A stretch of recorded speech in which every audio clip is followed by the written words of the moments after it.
សួស្តីបើមានទាំងអស់គ្នាចូលជាមួយនឹងខ្ញុំទេវីថ្ងៃនេះខ្ញុំនឹងចែករំលែកបងប្អូនទាំងអស់គ្នាអំពីរបៀបពាក់រំភ្នែកលើក្រោមឲ្យបានស្អាតចឹងតោះឡើយយើងចូលមករបៀបពាក់ទាំងអស់គ្នាជាដំបូងបងប្អូនរំភ្នែកនេះគឺយើងបេះមួយមកយើងដាក់កតុយវែងកតុយណាគឺយើងមកពាក់អញ្ចឹងហើយបន្ទាប់មកយើងលើកយកមួយទៀតយកមកតាក់ឲ្យដំណររបស់វាជាប់គ្នាណាបងប្អូនហ្នឹងហើយយើងធ្វើមិនឲ្យសមណាដាក់លើដាក់ក្រោមយ៉ាងឲ្យសមវាមាន3កលៈណារំភ្នែកហ្នឹងណាបងប្អូនចាអញ្ចឹងអ្នកនរគ្នាមើលណារំភ្នែកយើងនៅពេលដែលយើងមានរំភ្នែកអញ្ចឹងគឺស្អាតណាបងប្អូនហ្នឹងហើយនៅពេលដែលភ្នែកខ្ញុំអត់មានរំភ្នែកឃើញតងល់អញ្ចឹងមានអីស្អាតកឡង់អញ្ចឹងឥឡូវខ្ញុំមកពាក់បន្ទាប់ពីយើងពាក់សងខាងស្អាតហើយគឺបងប្អូនអរគ្នាត្រូវគូស eyeliner គូខាងក្រោមក្នុងភ្នែកហើយយើងគូខាងលើដែរចាអូខេអញ្ចឹងបន្ទាប់ពីយើងខាងលើរបស់យើងពាក់ហើយយើងគូ eyeliner លើក្រោមបានសមស្អាតហើយគឺយើងមកពាក់រំភ្នែកខាងក្រោមឲ្យស៊ីជាមួយនឹងរំភ្នែកលើយើងដូចគ្នាហ្នឹងហើយកាលណារំភ្នែកលើយើងពាក់តសៃបែបម៉េចខាងក្រោមគឺយើងយកតសៃស្តៀងគ្នាមកណាហើយរំភ្នែកដែលខ្ញុំជ្រើសរើសពីរហ្នឹងគឺសមជាមួយគ្នាមែនទែនបងប្អូនចាអញ្ចឹងគឺយើងចាប់ផ្ដើមពាក់មួយគេហៅថាមកគុំណាអាភ្នែករំភ្នែកក្រោមយើងគឺដាក់មកគុំគឺខ្ញុំជ្រើសរើស4គុំឥឡូវអ្នកទាំងអស់គ្នាមើលភ្នែកខ្ញុំនៅពេលដែលពាក់ហើយណា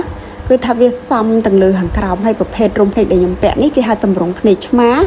ភ្នែកចំហកតុយហ្នឹងហើយអញ្ចឹងបងប្អូនអរគ្នានេះគឺជា style មួយដែលខ្ញុំចង់ចែករំលែកទៅសុភាពនារីដែលគាត់ចូលចិត្ត make up ដូចខ្ញុំអញ្ចឹងតុបតែងរំភ្នែករបស់យើងឲ្យមើលទៅភ្នែកយើងកែតែភ្នែកបន្តិចគឺភ្នែកយើងដូរបងប្អូនចាគឺចំហកតុយហើយជាប្រភេទរំភ្នែកឆ្មាដែលបាសនៃចុងកតុយរបស់យើងគឺបាសងោហើយតសៃ eyeliner របស់យើងគឺគូរៀងមើលទៅឆ្មាល់ស្រួចបន្តិចគឺថាវាចាក់មើលទៅវាលះស្អាតណាហ្នឹងហើយអញ្ចឹងយើងមកពាក់មួយចំហៀងទៀតហ្នឹងឲ្យដូចគ្នាហើយការពាក់រំភ្នែកខាងក្រោមនេះគឺខ្ញុំអត់ពាក់ដល់គល់ទេគឺខ្ញុំផ្ដោតទៅលើពាក់កណ្ដាលនៃភ្នែកហើយមកកតុយដោយយើងចំហកតុយហ្នឹងហើយចាអញ្ចឹងតិចនិចនៃការពាក់រំភ្នែកខ្ញុំនឹងបង្ហាញបងប្អូន style ថ្មីប្លែកច្រើនដើម្បីឲ្យបងប្អូនអរគ្នាយកទៅរៀនពាក់ខ្លួនឯងដើម្បីបង្កើនសម្រស់ភ្នែកស្អាតក៏ដូចជា style ប្លែកថ្មីណានៅពេលដែលយើងពាក់ឲ្យបងប្អូនកុំភ្លេចណាគូ eyeliner តភ្ជាប់ជាមួយនឹងដំណររបស់យើងដែលយើងបានពាក់ដាច់ហ្នឹងចាហើយកុំប្រើពេកណាគឺយើងប្រើថាតិចបានហើយលើសលួសកន្លែងណាអត់ស្រួយគឺយើងប្រើ concealer របស់យើងមកបៀកឲ្យវាស្រួយស្លែមអញ្ចឹងតិចមកចាគឺស្អាតតែម្ដងនេះណាគឺរីសាល់ដែលខ្ញុំបានពាក់រំភ្នែកលើក្រោមរួចហើយអញ្ចឹងណែបើមានទាំងអស់គ្នាជួយឲ្យបន្ទុកបន្តិចមើលថាខ្ញុំពាក់រំភ្នែកនេះគឺស្អាតដែរអត់ហើយស័ក្តិសមជាមួយនឹងទេវីដែរអត់អញ្ចឹងបើសិនជាបងប្អូនទាំងអស់គ្នាចង់បាន style រំភ្នែកនេះបងប្អូនអាចដាក់កំងបានតាមរយៈនេះខ្ញុំក៏បានដែរណាលក់ជូនក្នុងតម្លៃលក់រាយក្នុងតម្លៃបោះដុំជូនបងប្អូនទាំងអស់គ្នាតម្លៃធូរទេកុំភ្លេចឆាតមកណាហើយចំពោះ style ពាក់រំភ្នែកនេះគឺស្អាតខ្លាំងមែនទែនបងប្អូនទាំងអស់គ្នាកុំភ្លេចរៀនពាក់ផងណា